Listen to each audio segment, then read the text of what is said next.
Alrighty, hi everyone, welcome back. My name is Laura and here on my channel I talk about mental health, minimalism and lifestyle. And today I'm talking about minimalist Christmas because we are about a week out from Christmas when I'm putting this out.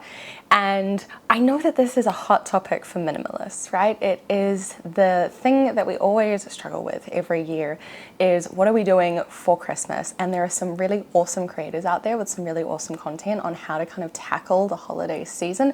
But I also wanted to put my thoughts out there today. So I wanted to talk a bit about what we're doing for Christmas, why we feel that that works for us, and share some tips with you guys on how to make your Christmas a bit more minimal without feeling like you're missing out. So let's get into it.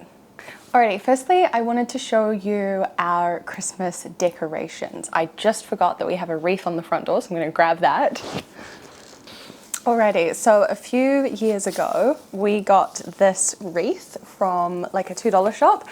I really like it, Josh really likes it. It has like the little sprigs of holly. It's just all plastic, but we put this on our front door. We also got given this by some friends of ours last year. Well, the friends' kids, obviously. But this is just hanging by our front door on our little key hook. Our very first Christmas together, Josh and I were actually traveling to see his family, and so we were staying in an Airbnb, and so when we woke up on Christmas morning, I wanted there to be a Christmas tree, so we went to like an arts and crafts store and we got this. So this actually lives on our fridge all year round. So I say that it's Christmas decor, but it's all of the year. So we have had this for 4 years now. A few Christmases back, I got this little like turtle dove type thing from a family friend, and I just really like this. This guy just sits out all year, but I feel like he's especially Christmassy. Last year I wanted something to go with the little dove, so I also got this little golden Christmas tree. Again, quite a minimal look, and this was intended to be a hanging decoration, but because it can just sit like that, these two go together. This is our Christmas tree. It actually works really well though, because this sits on our TV unit, and then the presents that I have still yet to wrap are actually in the TV unit. So the presents are kind of under the tree. Next to that, I have this guy who I got this year. Again, he's meant to be a tree ornament, but he has a flat butt so he can kind of sit, and I just think that he's so adorable. And I got this from an op shop and then painted him, so he's got a golden nose, so they go together too. And last but not least, the golden bell pepper or capsicum, whatever you call it. I don't know exactly how this relates to Christmas, but it's beautiful. It's so cute. This was an op shop find for like $3. I don't know how this relates, but it kind of fits into the whole like goldeny Christmassy vibe. So we're saying that this is Christmas, all right? Oh, and obviously what I'm wearing on my head, duh. So my husband and I, we do music performances around Christmas with community groups, right? So we need to look Christmassy, and it's summer and it's actually really hot at the moment, which we're super excited for because last summer was terrible, but it means we don't want to be wearing Santa hats because they get really warm. So we both got a little headband each. Mine kind of has flowers, his has more like baubles on it, but that is our Christmassiness. Yes. So as you can see, we kind of have a few little Christmassy things that you could either technically leave out all year, or it could fit like literally in a shoebox to put away during the year. So we very much try to have small Christmassy items that we can bring out, but then put away very easily. Now we obviously don't have kids, so if we were to have kids, then we'd probably want more of a Christmassy vibe, but I still think we're setting ourselves up well by having a more minimal vibe and going, actually this still feels Christmassy. I still really like seeing all of these items out, and it still reminds me that it's Christmas. So food for thought there. Now I did want to talk about what we do for presents at Christmas. This isn't really like a rule that we follow, it's sort of a vibe of the thing, right? It's the vibe of the thing, so bear with me. What we kind of do is that for the second half of the year, if there are nice things that we're really interested in buying, even if they're just small generally, we will try and wait and get those at Christmas. And what you often find is that you might be really convinced that you really want something in August, and then you get to December and you've totally forgotten about it. Maybe you see it written on a list somewhere and you're like, that thing? Did I really want that thing? I haven't thought about that for months. Okay, well, I don't need that. So it becomes a really good way of kind of gatekeeping yourself a little bit to go, if I really want this thing, I'm gonna get it at Christmas. It also really helps because we of course have Black Friday sales leading up to it. So if it's something that you really want to get on sale, then you can kind of do that. So that's how we use it, is that it's less with my husband and I, us giving each other gifts, and more us kind of getting for ourselves together stuff that we both really want to have. So let me take you through what we are getting this year. We did buy some books for some of our friends' kids because we both love giving books. We both like reading. I was a massive reader as a kid. Josh was not as a kid, but is now. We just both really like it. So we have got some books for some friends' kids. We also sent socks and chocolate to some overseas friends of ours. So shout out to Becca Loveless, who has an awesome channel. She's living in Vancouver at the moment with her husband and 2 kids. But yeah, basically we did a package of socks and chocolate. We're very practical around here, okay? And I know that they're gonna love it when they open it on Christmas. Oh, don't watch this one, guys.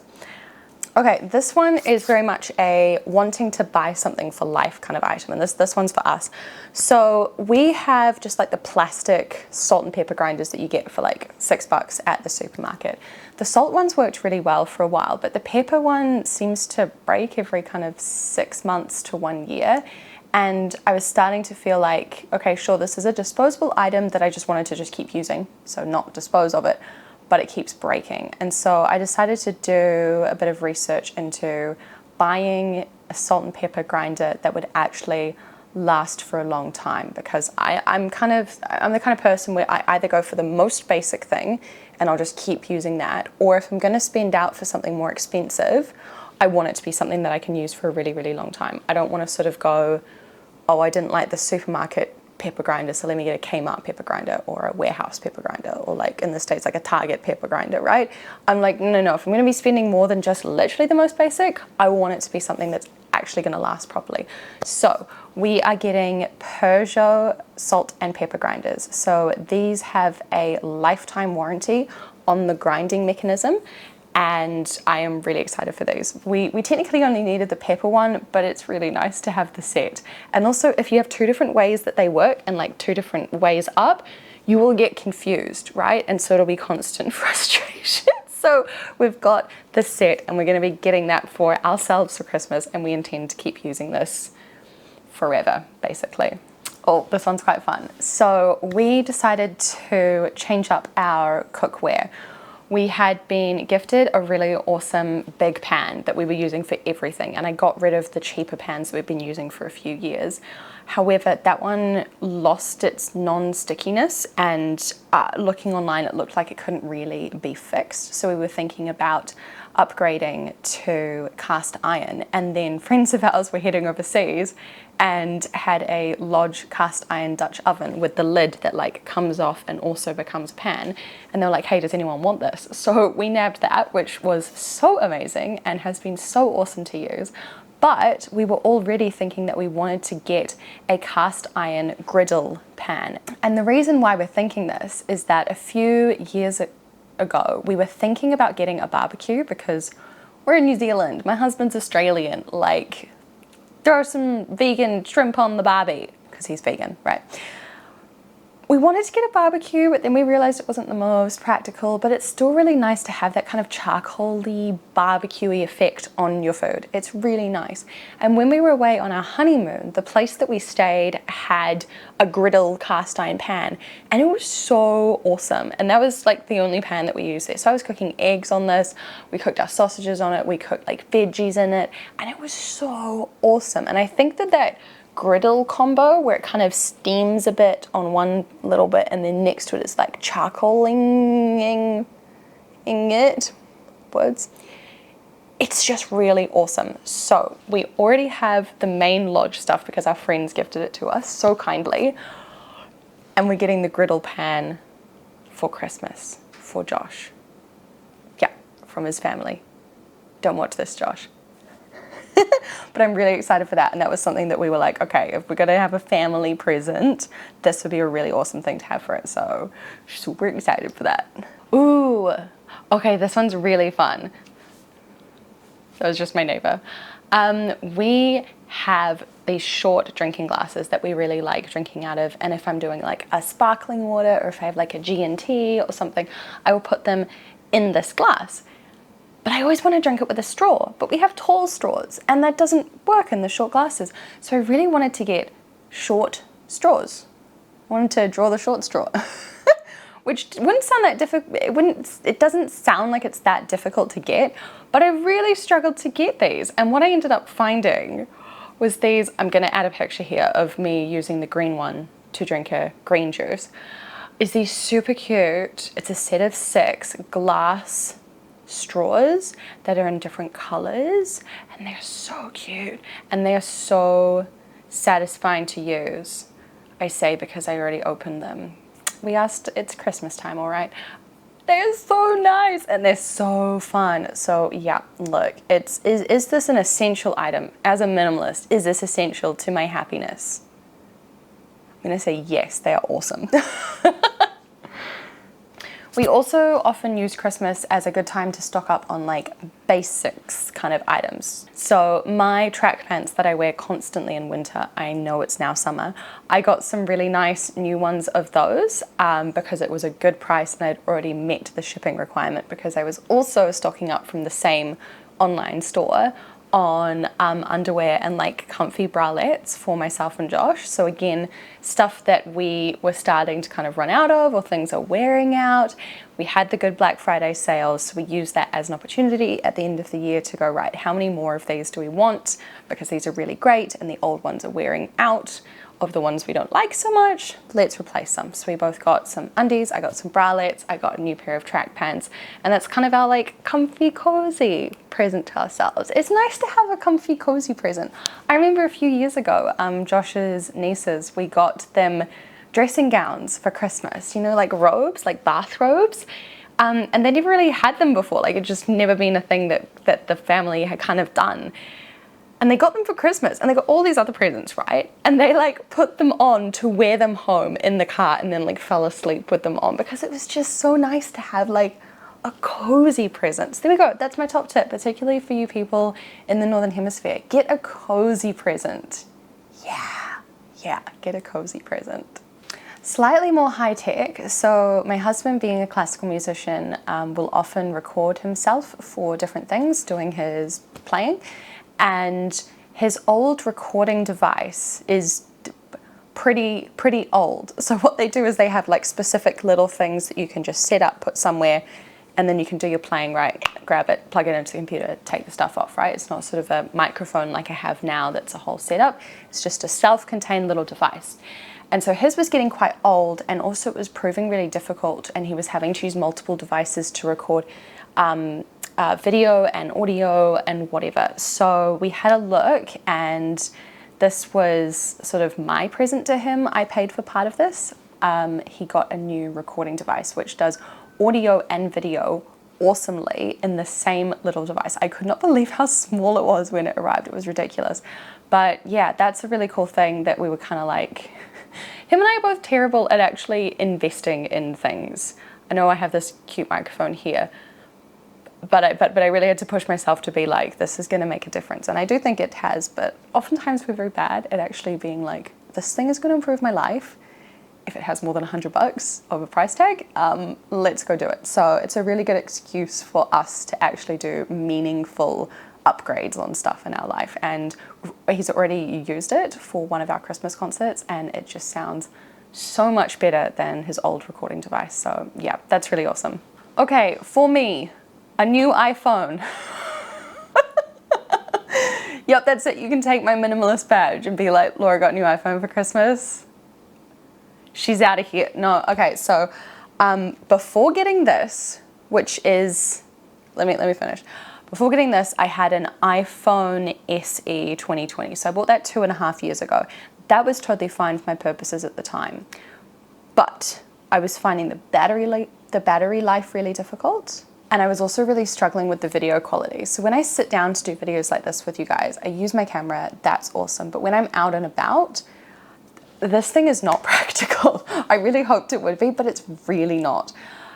particularly when you move. And so I did my research and I was like, it would be amazing to have the iPhone with the 2nd generation stabilizing, like, camera-ness, which is I think what this 3rd camera ends up helping them do. So I had a good look and I got a new, like as new refurb of the iPhone 14 Pro. So it's not the newest, because that would be the iPhone 15 Pro, but I knew that I would actually get the value of the features out of this. So this has been really, really cool. It also has much better battery life, which is so nice, not having to charge my phone every 4 hours. So yeah, this again, I was like, everyone's doing sales on everything for Black Friday leading into Christmas. If I'm gonna do this, let's do it now. And then when we go and do cool stuff over summer, phone there, awesome videos for you guys. So I'm excited for it. It's gonna make it so much easier for me to be doing like vlog type stuff, or even just little videos of like us just getting out and about in New Zealand, hanging out with Bailey. Like, yeah, I'm really excited for it. I think it will be an awesome investment. Josh is still horrified at how much iPhones cost because he has an Oppo. If you know what an Oppo is, good on you guys. Once you buy into iPhone, you can never leave though, can you? And finally, I am using Christmas as an opportunity to go through my makeup and see what needs replacing. I am down to the last crumbles of my broken foundation, trying to make that work, and my eyeliner finally dried up and stopped working a little bit ago. So yeah, I will use Christmas, the few weeks I have off work, as a good opportunity to reset my makeup situation, go to Mecca or Sephora and spend $300 and walk out with like a tiny handful of stuff. Boys don't know how it is, but yep, we know how it is. There's your $300 worth of stuff, guys. No, it shouldn't be that bad because I think it is just those 2 items, but we will see. I'll do a little bit of a reset.